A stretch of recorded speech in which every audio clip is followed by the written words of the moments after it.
Radio Publique Africaine.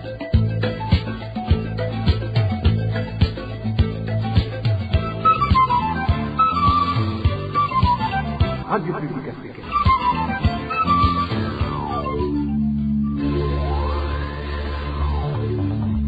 Ni umwanya w'amakuru mu Kirundi. Mukaba muyashyikirizwa na Elvis niyo mwungere. Mwiriwe canke mwaramutse bivanye naho muherereye, kaze muri aya makuru ya RPA yo kuwa gatatu Kigarama 2024, ingingo nkuru nkuru akaba ari izi zikurikira.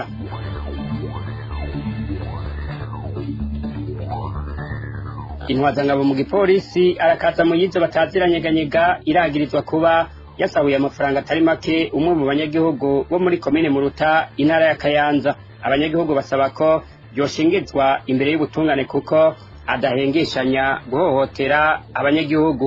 Abakozi bo mu bushikiranganje bw'uburimyi n'ubworozi bariyamiriza icegeranyo kigena uko imishahara yabo igiye gutunganywa, banigura ko aho kuduzwa amapeti nk'uko byari bitegekanijwe, ahubwo hari n'abatwe n'utwo bari basanganywe. Muraza kubikurikira muri ano makuru.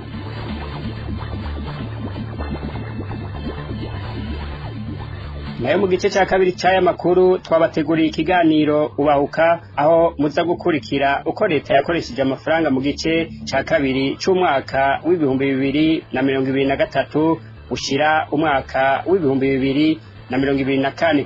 Ido nido ry'aya makuru ni mukanya isase.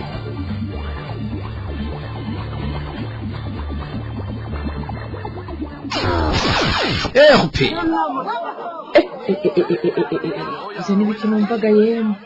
Reka amakurata n'agahinda gusa mu bisata byose n'amarira n'imyidogo biharangwa. None Kapitori nawe ivyo bituruka kuki? Umve basha namwe ngo bituruka kuki? Mwe numva ko biterwa n'intwaro mbi. Intwaro mbi? Intwaro mbi no kuvuga iki Gasaruvato? Intwaro mbi naho ubona atagisata na kimwe gikora cisunza amategeko, bituma igihugu gihungabana mu bisata byose. Makura, umve Makura, hajya wumva bavuga ko nyakwigendera Perezida Nkurunziza yagandaguwe ahawe isumu n'abamusubiriye, ubutungane ntibugire ico bubikorako.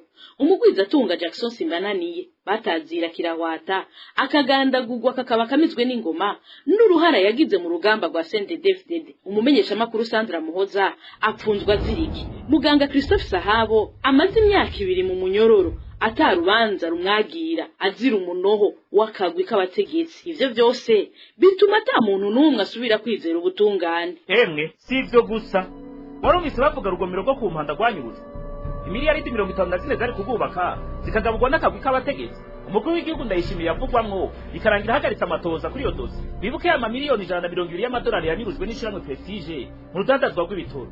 Havugwamwo n'umutambukanyi w'umukuru w'igihugu Angeline. Ubusuma mu gisata c'ubutare, ivyo byose bituma haza ubukene, ubushomeri, ubukene bw'imiti, tutibagiye icikagurika ry'umuyaga nkuba, ubukene bw'amazi, isukari, igitoro coco. Emwe twarumiwe. Iyo ndatahuye bayo. Ivyo byose bigasonga gusibe n'ubusuma bwama bwibonekeza igihe cyose amatora ageze. Bisigura ko twamado twagwa nabo tutitoreye. Ubu rero ndabonye igituma ibi byose bitigera bitorerwa umuti. Erega yemwe inyinshi izova muri twe bw'abanyagihugu. Nongeye kuba ikaze duhera n'amakuru mu bijanye na politike. Umugambwe CNDD umenyesha ko uzokwitaba amatora yimirije mu gihugu nayicuka atari ciza. Mu itangazo uyu mugambwe wasohoye kuri uyu wa Mungu bamenyesha ko bazokorana n'indi migambwe babona kumwe ibijanye n'uburongozi bw'igihugu. Tega amatwi Nizigama Gratien, icegera c'umunyamabanga mukuru w'umugambwe CNDD. Huyu wa Mungu igenekerezo rya mbere niho umwaka w'2024 ite nyobozi y'umugambwe CNDD yaratunganije inama mu y'uwo mugambwe aho yihwereje hamwe igafata ingingo. Uwo mugambwe wari yemeje kwinjira mu matora atunganije ariko aratunganywa yazoba mu mwaka w'2025 y'abashinga amateka n'abajenama ba komine. Eka amatora yose azotunganywa n'icyo kiringo tuvuze. Uwo mugambi kandi wariyemeje kwinjira mu matora ugiye hamwe n'abandi, abo bandi yoba ari mugambwe bahuje kubona kumwe uburongozi bw'igihugu, eka bafise ibyo basangiye mu bijyanye na porogaramu yo gutwara igihugu. Muti rero none uwo mugambi kugiye mw'ayo matora nta ntambamyi ubona. Muti none kubera iki umugambwe CNDD naho hari izo ntambamyi ufashe ingingo yo kwinjira mu matora? Ubwa mbere hoho igihe cy'amatora ni igihe kiduha akaryo ko kuganira akarangamutima k'umugambwe, tukaganira ibijyanye na porogaramu y'umugambwe ushyira imbere. Ibyo rero bigatuma abanywanyi bacu bafatana mu nda, umugambwe ukomera ugira ingufu zo gufatana mu nda. Ni nk'akaryo kandi ko kwerekana abanywanyi, kubereka ukuntu amatora meza atunganywa. Ibyo tukabigira twizera yuko hazokwirinda hakaba igihe cyiza hatunganywa amatora meza, amatora atagiramwo agatosi. Icyo gihe rero gishitse abanywanyi bacu bazoba bamenyereye ingene amatora amwe nayo atunganywa. Icegera c'umunyamabanga mukuru w'umugambwe CNDD Nizigama Gratien amenyesha ariko ko amakenga ari menshi naho igihe c'amatora kitaragera. Ingorane z'ubutunzi nuko umugambwe uri ku butegetsi wihariza urubuga rwa politike biri muri ayo makenga. Aha twovuga nk'ishigwaho y'umugwi utunganya amatora n'abawufasha seni n'abajya mu ntara, byashizweho ata migambwe ata societe civile babajije. Ni ukuvuga yuko babishyiriyeho ata muntu n'umwe mu mugambwe babajije. Aha kandi twovuga nk'ingene yandikwa ibyagenze by'abagita amatora. Iryo yandikwa muribuka yuko byajanye n'ibihe by'iterabwoba, muribuka abantu bankiwe kuja mu masoko gusuma. Ibyo byose murumva ko atari ibintu byerekana ingendo nziza y'amatora. Kandi twovuga n'ibihe turimwo bijanye n'ingorane y'ubutunzi n'imibano. Aha muntu yatanga nk'akarorero uku kuntu hari ikena bitarije y'igitoro. Umuntu yakwibaza ingene tuzoshika kwigisha porogaramu zacu kuzimenyekanisha abanywanyi kandi hari izo ngorane z'igitoro. Ikindi kintu twovuga ni uku kuntu usanga hari urubuga rwa politiki rwiharijwe n'umugambi umwe, imenyeshamakuru y'igihugu bifise umugambi umwe ari wo wonyine ushobora kubivugira ko. Murumva yuko ivyo bintu byose bitwereka ko hashobora kuba amatora atizewe neza, amatora atunganijwe hari ibintu bitameze neza. Ari naco gituma dusabye leta y'u Burundi ko niyo ijejwe gutunganya no kuremesha demokarasi mu gihugu, ko yofatanya yabona umwanzuro wo gutunganya neza ayo matora na karimi navyo bama baririmba ko bashaka amatora ameze neza. Tuve mu gisata ca politike tuje mu gisata c'umutekano. Bamwe mu banyagihugu bo muri komine ya Muruta neza na neza ku mutumba wa Muciro ni mu ntara ya Kayanza basaba ko intwazangabo mu gipolisi arakaza muyizi bataziranyeganyega ihanwa hakurikijwe amategeko bivanye nuko ibanaye gukorera amabi abanyagihugu. Ni nyuma yaho mu gatondo ko kuri uyu wa kabiri iyo ntwazangabo yasahuye umudandaza yasanze ahakorera, amufatira kw'inkoho, amutwara amafaranga atari make. Ido nido na Hemi Nderagakura. Mu gatondo ko kuri uyu wa kabiri niho komiseri arakaza Moyize bataziranyeganyega yasahura umudandaza wo ku mutumba Muciro muri komine ya Muruta. Ababibonye bavuga ko iyo ntwazangabo irongoye igipolisi muri komine ya Kabarore yafatiye ko ikigwanisho yari afise umudandaza azwi ku izina rya Emile, amutegeka kumuha amahera. Uyu numwe muri bo avyigana. Ageze muri komine Muruta ariko araje Kabarore ashikira ku mutumba wa Muciro, aca asanga umudandaza yitwa Emile caramubwira yinjiye mu nzu arinjira rero acarira umusangayo amufatirako pistole abanyagihugu barorera hanyuma yamufatirako pistole amubwira ati zana amafaranga acaramuhanurira ibihumbi bishika 500. abanyagihugu babonye ivyakozwe na komiseri Moyize arakaza bataziranyeganyega basaba ko iyo ntwazangabo yosubizwa ku murongo. Dandaza nta jambo yarafise yabaye guhohoterwa kubera yatinye kwicwa. Muri make rero twari dusabe abajejwe bamutwara ko bomwihaniza agahera iyo ngendo abanyagihugu yarajejwe kubakingira akongera agakingira n'ivyabo akaba ari wagaruka kubambura.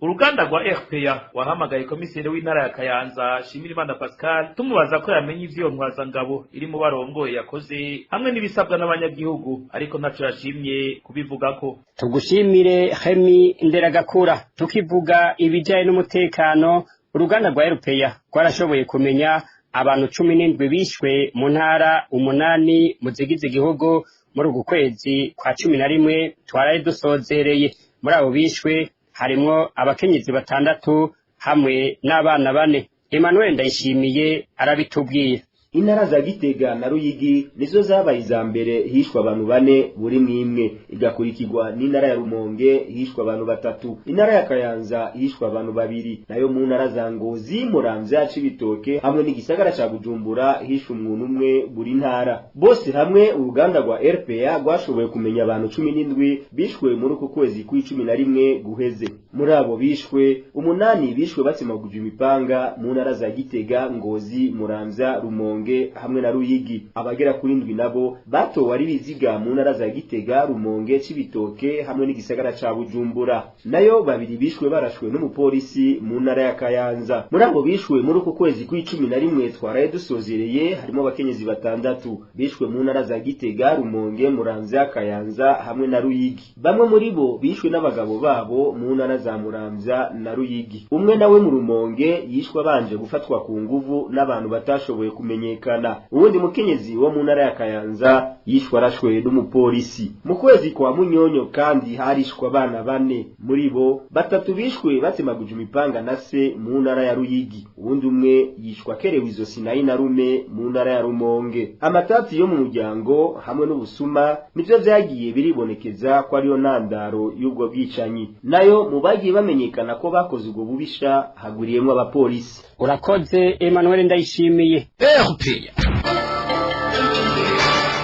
Dutandukire ibivugwa mu gisata c'intwaro ibereye. Leta yari ikwiye kwiga neza imvo zoba zatumye haba igihengeri c'imiliyaridi zirenga 110 mu mafaranga y'amarundi yari kuba yegeranijwe mu makori. Uko niko bibonwa n'umukuru w'ishirahamwe Pariseme rihamagarira abantu guhindura ingendo n'ivyiyumvira kugira abashike kwiterambere rirama. Akaba abishikirije kuri uyu wa 3 Kigarama, umunsi wahariwe umutoza kori. Ku bwa Faustin Ndikumana, mu gihe umutanga kori akora ivyategerezwa vyo gutanga ikori yobwirizwa no kubona icamwa kivamo. Kurikire Faustin Ndikumana arongoye ishirahamwe Pariseme. Umunsi wahariwe umutanga kori utwibutsa ikintu, umunsi utwibutsa yuko gutanga ikori bigifise akamaro kandi abantu bakwiye kwitanga banogewe n'itasizo fiscal, mbwa bakibutsa ko n'abatunganya amahera rivuyemo ko ari ukuyakorera mu muco bakayatunganya neza kugira azana iterambere. Wa mutanga kori yumve yuko atariko harahohoterwa mu kunyuza amatungo atanga. Ikigira kabiri nuko uwo munsi umutanga kori ushitse ibintu bitifashe neza mu kiga ca leta avuga yuko hariho igihengeri c'imiliyaridi 110 cyo gutoza amakori. Leta yari kwiye kuraba imvo yego tukicara kuko imbucira kuba zitatu. Bwa mbere nukora ko muri conjoncture ubwo leta irakora neza ibijanye n'umwuka w'ubutunzi conjoncture kugira umwimbo wiyongere, abatanga kori bagwire canke bunguke batanga ikori. Uravye bingene ibintu bimeze, amafaranga y'agaciro n'ibindi. Ubugira kabiri ubwo leta makori ishiraho si menshi ku buryo ashobora kuremera abantu, ugasanga muri rusange ntutoje menshi mwibita mu Gifaransa kereho totire toto.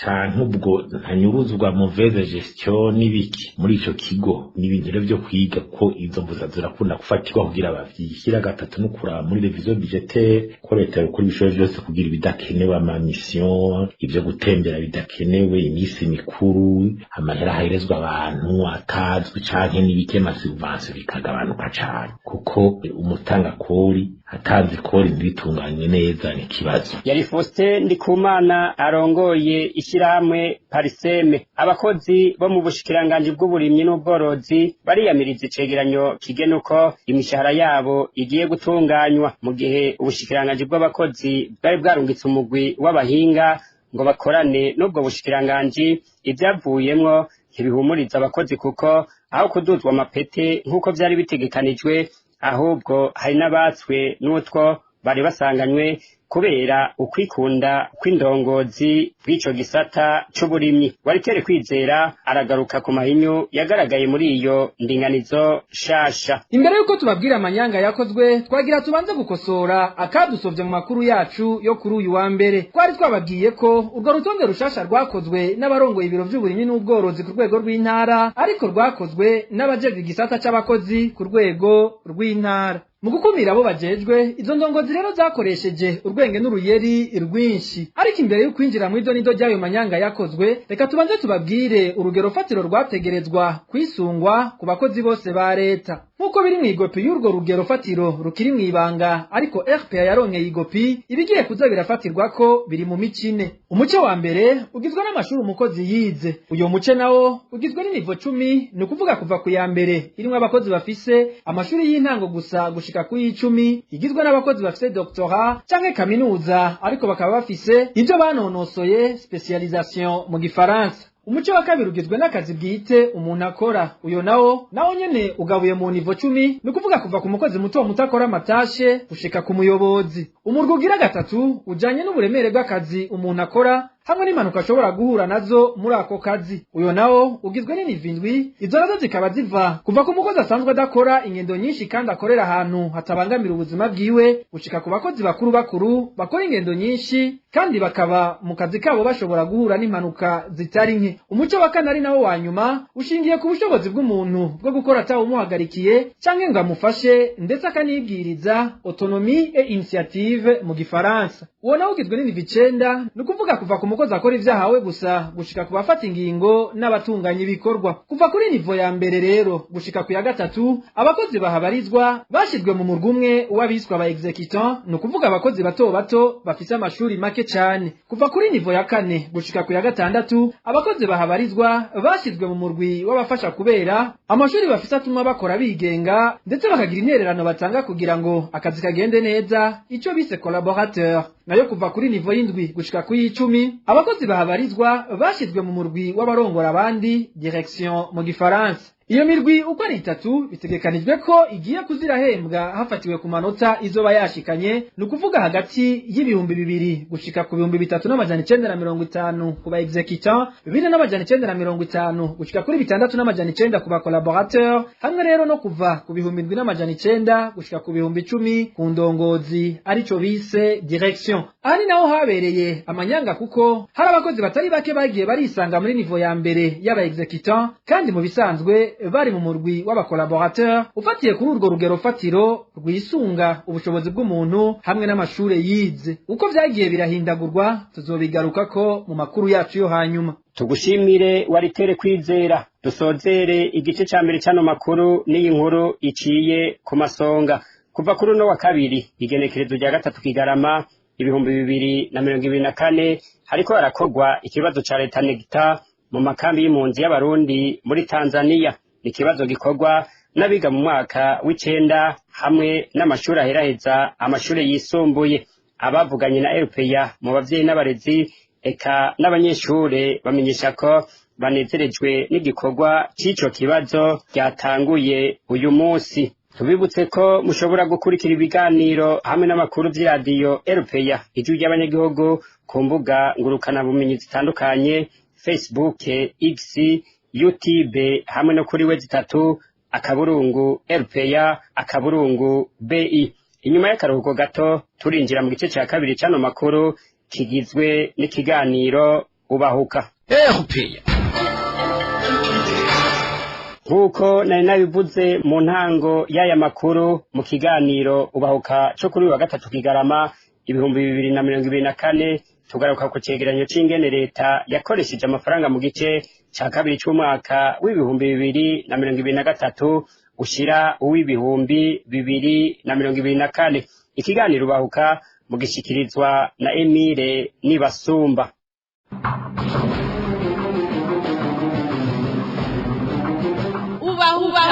Ubahuka. Ibijanye na politike, ubutunzi, imibano n'ibidukikije nivyo biri mu cegeranyo c'ingene amafaranga yakoreshejwe na leta y'u Burundi mu gice ca kabiri c'umwaka w'2023 ushira w'2024. Ariko mu kiganiro ubahuka cyo kuri uwa gatatu Kigarama mu 2024 tugaruka cyane ku ntambamyi zashikirijwe n'umushikiranganje wa mbere imbere y'abashinga amateka n'abakenguza amateka hamwe n'ibibazo bimwe bamubajije bijanye n'ubuzima bw'igihugu. Kuri mikro muri kumwe na Emile Nibasumba, ndabahaye ikaze. Umunsi Gervais Ndirakobuca yashikiriza icegeranyo c'ingene uburyo bwakoreshejwe na leta kuva mu kwezi kwa mbere gushika mu kwa gatandatu mu 2024 hari kuwa 2024 Gitugutu, inyuma yo kwerekana ko muri ico kiringo leta yaranguye ibikorwa bimwe ku rugero rw'ijana kwijana, ibindi ku rugero rurenza 90 kwijana. Umushikiranganje wa mbere yaciye avuga intambamyi zijanye cyane n'ivyo bita budget programme, bisigura gutunganya amafaranga hisunzwe imigambi. Lo budget turiko turakoreramwo twita budget programme twayigiyemo tuvuye muri budget moyen. Iyo budget moyen nayo twararonka uburyo mu buryo tumaze gushika mu ministeri atandukanye tukabushira mu bikorwa. Uno munsi rero avec le budget programme dutanga igikorwa tugatangana n'uburyo icyo gikorwa kizotwara. Iyo rero turiko dukora icyo gikorwa avec ibiriko biraba ku isi yose bijanye na fluctuation de la monnaie, kenshi na kenshi usanga ari intambamye. Hageze gukora icyo gikorwa cusanga uburyo busabwa ni bwinshi, hamuga cusanga byagoranye. Iyo ni intambamye mu ntambamye zimwe twahuye nazo. Iyindi ntambamye igira kabiri, basogokuru bati umuhini mushasha utera amabavu. Igikorwa twakigiyemo ari gishasha, tukijamwo abahinga dusanzwe dukoresha mu ministeri atandukanye batateguwe batigishijwe. Ivyo byose byarabaye intambamye ku buryo usanga bitoroshe kuko lo budget programme isaba abantu bamenyereye cyane ibintu bijanye na planification kugira baplanifiye nyene kwisaha kandi badomako, kubera ko kenshi na kenshi uravye abahinga bacu ibijanye na planification usanga ari kibazo. Iyo nayo nyene yarabaye intambamyi ku buryo naho bije programme twayigiyemwo usanga twayigiyemo dutatona, kandi n'ubu utazovuga yuko tugitatona azoba ari karabesha naho tuyirimo dutatona. Iyo ni intambamyi igira kabiri. Intambamyi igira gatatu, twagiye muri budget programme tuja muri budget programme ata cadre le cadre lego zidahari. Duca tutangura gukora lo budget programme twongera twiruka inyuma dushinga amategeko yo gushiraho budget programme, abagestionnaire de programme ko bigenda. Ivyo byose byarabaye intambamyi. Nukuvuga yuko rero uyu mwaka wa kabiri turi muri budget programme, nagenda bamenyeshe yuko tuguma twirondeza hirya no hino.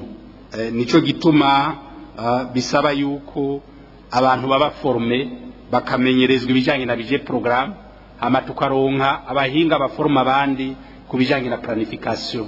Kuko nk'ubu ejo tukaja muri za ntara zitanu y'amakomine 42, ikomine zo kwihenda muri planification ikagira planification atariyo, izo bisigaye inyuma izosigarira bizindaho zaciye yibure.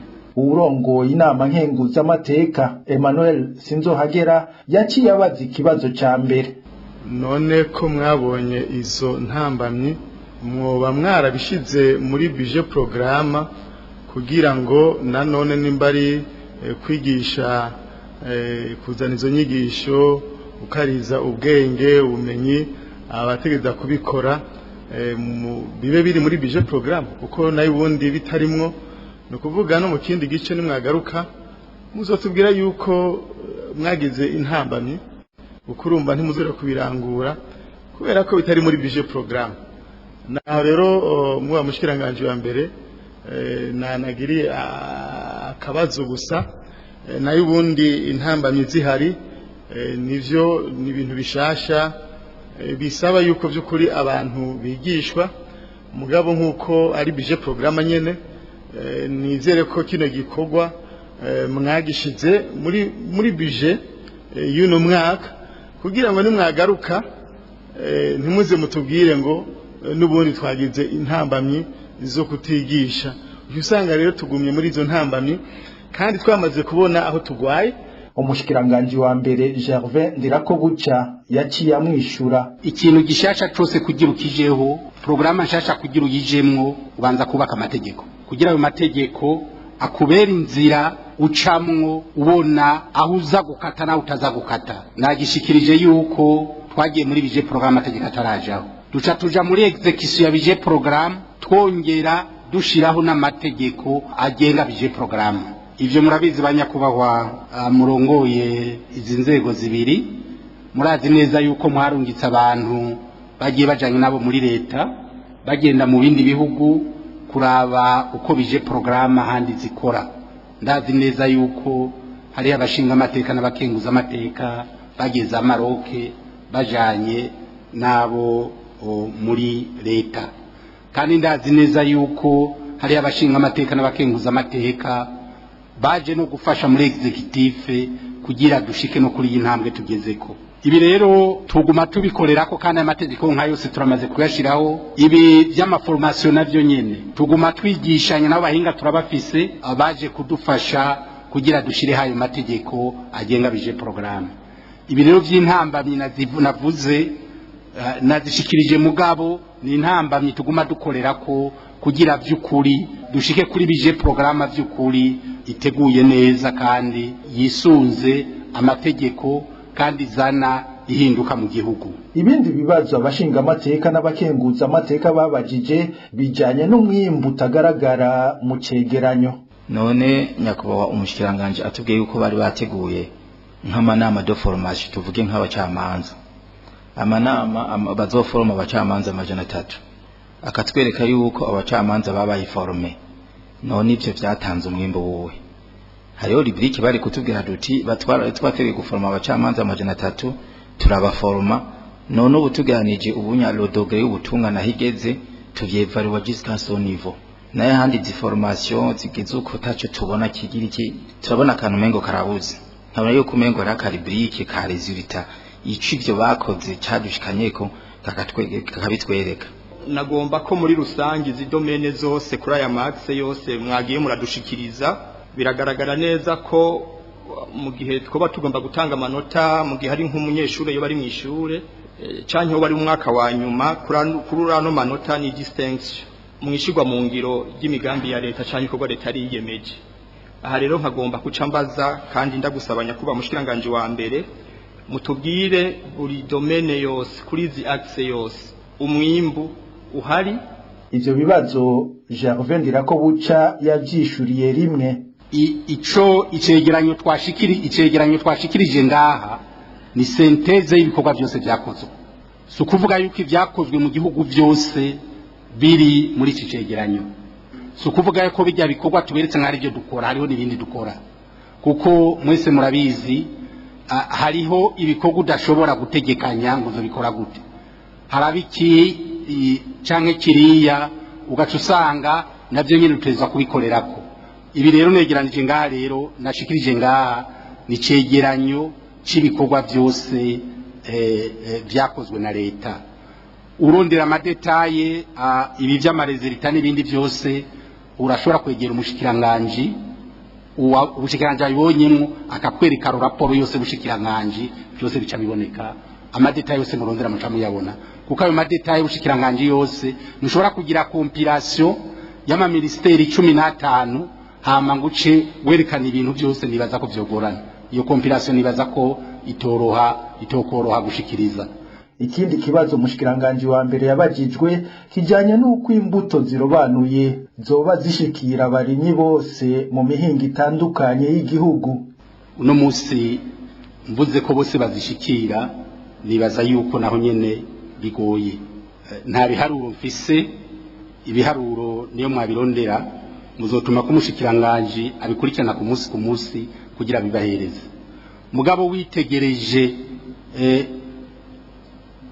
umurindi abarundi no munsi barimako nibaza ko ari umurindi wo gushima cyane no gukenguruka, kandi nkibaza yuko witegereje n'inguvu leta ishiramwo naho nyine nibaza ko ari ivyo gukenguruka, kubera yuko nabo bashobora kuronka izo zirobanuye bashobora kuzironka.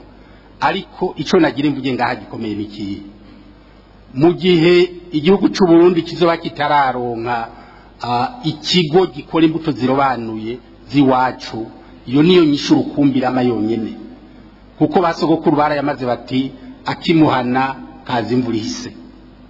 Ejo bavuze abizi by'ubutunzi bavuze bati hari ikibazo ku isi nzima. Ibyo byose twese turabizi. Igihe covid yatera murazi yuko ibihugu vyiyugaranye ku buryo atagiye ikintu cyava mu gihugu kije mu kindi. Nivyo biramutse bishitse uno munsi ko izi mbuto twita za pan 53 tuzikura muri Zambia, imbuto zitwa za bazoka tuzikura mu Buganda. Ivyo byose ni kibazo ntazo dukora ngaha. Hari izo ngaha abagwiza mbuto bakora, mugabo nazo dusanga ziba mu bice bimwe by'igihugu zitaba hose. Urumva naho nyine ni kibazo. Ibi rero nivyo bisaba yuko nk'abarundi tuvyicarira kugira igihugu naco kironka ikigo gikora imbuto zirobanuye, hama imbuto zikaboneka ngaha tutiriwe turazirondera mu makungu ngo zinadutwara imbere n'aya mafaranga y'agaciro. Ico naco nico muri leta turiko turakorera ko dukoranye n'abasanzwe bafasha leta kugira turabe vy'ukuri ko tworonka lisanse yo natwe dushobora kwikorera imbuto ziwacu. Muriko mukurikira ikiganiro Ubahuka. Uno munsi twashimye kugaruka ku byavugiwe mu nama nshingamateka igihe umushikiranganje wa mbere Gervais Ndirakobuca yari kwashikiriza abashingamateka n'abakenguza amateka ingene leta yakoresheje amafaranga kuva mu kwezi kwa mbere gushika mu kwa gatandatu uwo mwaka w'ibihumbi 2024. Umushingamateka Gikeke Pascal yarabajije ibijanye n'amabisi leta yari yategekanije kugura. Hano ndabona yuko hari hategekanijwe igihugu leta y'u Burundi yari yategekanije kugura imiduga 19, amabisi 19. Uri kuraraba iyunguruzwa ry'abantu muri iki gisagara ca Bujumbura birateye ubwoba. Abantu buraca kugira ngo baje ku kazi bakaganya, hagera gutaha bakaganya, kandi abantu bashikijoro mu mihana kandi bavuye mu bucagucagu mu mihani wabo kugira ngo bashobore kuja ku kazi k'igihugu. Kandi atakudeha biragaragara neza yuko ubuzi bwa leta canke no mu bundi buzi bitariko abantu baracegwa cyane kuko kuteba gushika aho barangurira imirimo. Harategekanijwe rero mu mafaranga igihugu categekanije miliyaridi zirenga 4 n'ibihumbi n'imiliyoni 117 kugira ngo havugwe amabisi 19, kandi aya mabisi 19 ashoboye kuboneka biragaragara ko yogira icafashije no ku mabisi ya leta ahashitse bisi za utrako zishobora gukora zirafasha mu kunguruza abantu. Hano rero ndabona muri realisation ya deuxième semestre muri raporo mwaduhaye birategekanijwe muravuga muri point ya mbere yuko isoko yamaze gutangwa, hanyuma kandi point ya kabiri bikavugwa yuko iyi miduga yoba yitezwe mu kwezi kwa12, mugabo mu gihe avance y'amadevize y'amadolari yoba yamaze kuriho. Aha rero ncangira amakenga turi mu kwicumi mu mwaka w'amafaranga wundi ukurikira uyu turiko turaherebwa ino raporo. Mbega nyakuba mushikiranganje wa mbere mwotwizeza ko iyi avance hani vugwa yaya madevize ya madolari ko yaramaze kurihwa kugira ngo abene gihugu batwumva ko bogira icizere yuko bagiye kuruhuka mu bijanye no kwiyunguruza, na cyane cyane yuko uburyo bwo kunguruza bwa leta mu mabisi ya leta usanga buri ku giciro kiri hasi cyane kandi cyorohereza umwene gihugu kubijanye no kwiyunguruza. Umushikiranganje wa mbere Gervais Ndirakobuca yaratanze inyishu. Yavuze imiduga 19 yari kuboneka igaca itora inyishu z'abakozi bashika ku kazi bibagoye.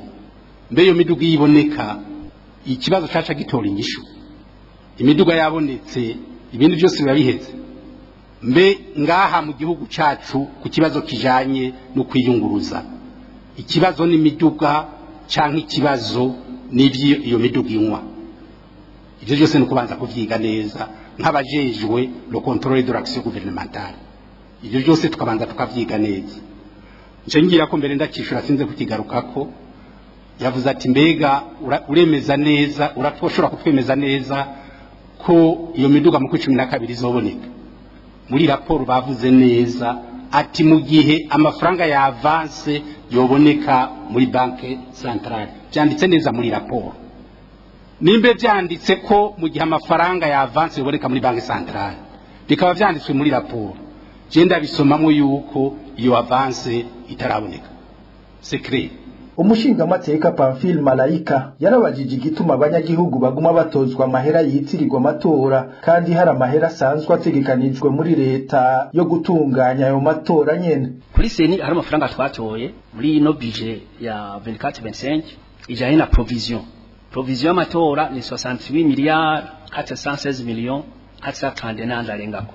Mugabo mu nyuma twumva umushikiranganje w'intore hagati mu gihugu yatumye koko hatozwa amafaranga mu bene gihugu aza gusahiriza amafaranga y'amatora kandi amafaranga yaciye mu nzira izwi yaratowe. Umuntu agace yibaza ati none ibigenda gute? Nivyo hariho ingingo mu itegeko rigenga amatora, ingingo y'amajana 157 ivuga ko amafaranga ajanye n'amatora kore ari à charge de l'État, mugabo akabaho na contribution éventuelle de la population. Mugabo ingingo y'amajana 158 iravuga les modalités d'application de la présente loi organique yuko iba fixée selon les cas par décret présidentiel, par ordonnance ministérielle ou par arrêté de la CENI. Rero aya mafaranga yabe ni gihugu swateza gutorwa par décret présidentiel cyangwa par ordonnance ministérielle cyangwa par arrêté. Sinzere kuntu bama basubira gusaba amafaranga abene gihugu hamuna gacabaza ati none ko atari ubwa mbere duteguye amatora. Nta kuna ko baraca kubona ati amafaranga kenewe ku matora angana ukunuku ku buryo aca muri budget ntirirwa araca ku bene gihugu. Umushikiranganje Gervais Ndirakobuca yishuye ko atamunyagihugu akwiye gusabwa intererano y'amatora atavyishakiye. Umushikiranganje w'intwaro hagati mu gihugu mu gushiraho rya tangazo yisunze ivy'abene igihugu bamwe bariko barasaba. Nta muntu numwe rero azoza gufata umuntu guterera amatora. Yaranabishikirije neza yuko umuntu wese azoterera ku bushake bwiwe. Umwene igihugu rero karakubwira ati je ndabona yuko nofasha muri iki, kumwereka rero ko ashobora gufasha nibaza ko ari byiza cyane kugira uwo mutima wo gufasha tugume tubagarira. Ni muri iyo ntumbero rero ico nagire menyeshe ngaha nuko bamenyeshe nk'abatowe nk'abaserukira bene igihugu nta muntu numwe azofatwa ngo terera amatora, ni ku bushake bw'umuntu wari we wese. Umushingamateka Pamphile Malayika yarabajije kandi gituma umutekano w'abanyagihugu ugumuhungabana kandi amafaranga ajanye n'umutekano yarongerejwe. Umushikiranganje wa mbere Gervais Ndirakobuca yaratanze inyishu no kuri ico kibazo. Wacibaza ikibazo kijanye n'amafaranga yatowe ngaha mu mafaranga leta izokoresha muri uyu mwaka w'amafaranga leta ikoresha 2024 ushiri 2025 ati yavuye ku miliyaridi umurenga aja ku miliyaridi ati twongera ku miliyaridi zishika 16 ati mbega ko abantu baguma banyuruzwa mu ijoro ati mbere nabihebeye Imana basigaye babanyuruza ati ya mafaranga yabaye make. Ico nagereshikirize nganikiye mbega ayo mafaranga mari mwahaye igipolisi kugira ntihagire umuntu asubira kunyuruzwa. Mugabo nje ngenda nishuye inyishu amafaranga yo muri ko murayatora arico mwa mwayatoreye. Aya mafaranga nibaza ko le detail zizwe n'umushikiranganje mugabo ico nibaza ndavye ibihe turimo nibaza ko aya mafaranga yagiye ko kubera igikorwa igipolisi gifise cyo guhagararira amatora, kuko bazaba bari mu mitumba hirya no hino, bazokenera kunywa agafanta, bazokenera kurya akabenye. Nibaza ko ayo mafaranga arico gituma yavuye ku miliyari y'umurenga akongera ko amafaranga ngano kubaha. Kuri ibi navyo byuko hariho ubwicanyi bwoba buba hirya no hino, umupolisi arakinga, mugabe cyo kumenya n'ikihe inkozi y'ikibi nayo iguma imuneka ijisho.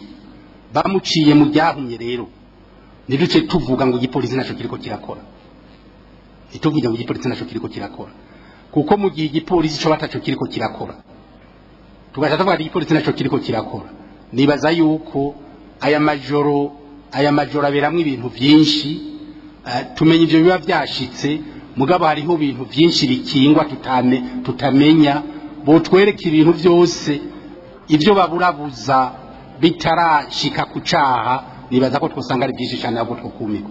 Nibaza ko rero igipolisi arico gutera indege ku bikorwa gikora, mugabo niduce twumva yuko hari ikindi cyashitse duce tuvuga ngo igikorwa ngo igipolisi nta kintu kimwe kimaze. Aha akaba ari naho tugarukirije ikiganiro ubahuka cuno musi. Ndashimiye abafashije kugitunganya, namwe mwese mwaduteze abiri ndabakengurukiye. Mwari kumwe na Emile Nibasumba, naho ubutaha. Ubahuka.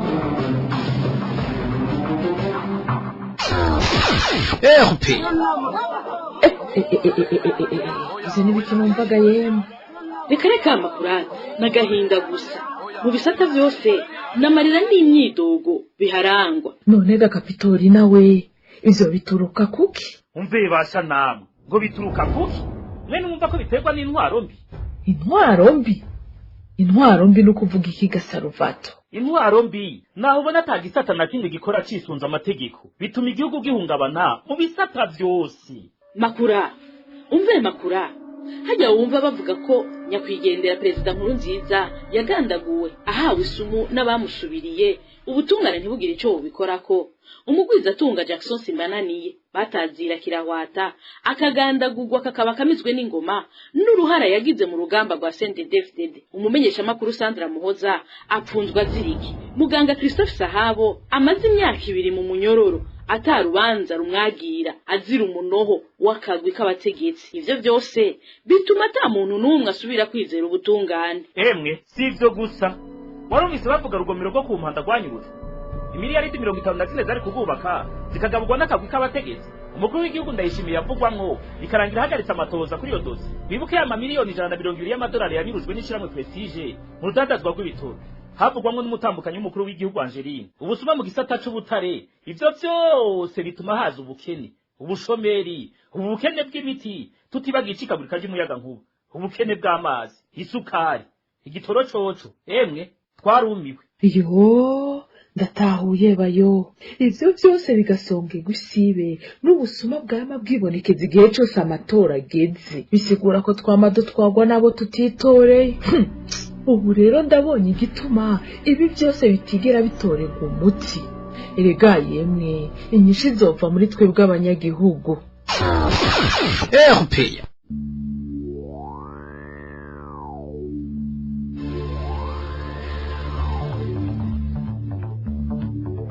Ni hano duciye dusozerera amakuru y'ikirundi yo kuri uyu wa gatatu Kigarama 2024. Ndabashimiye mwebwe mwese mwaduteza abiri, ntibagiye gushimira n'abagenzanje umwe wese kuco yaterereye. Kuri mikro mwari kumwe na Elvis niyo mungere. Mugira amahoro ahiwanyu naho ubutaha.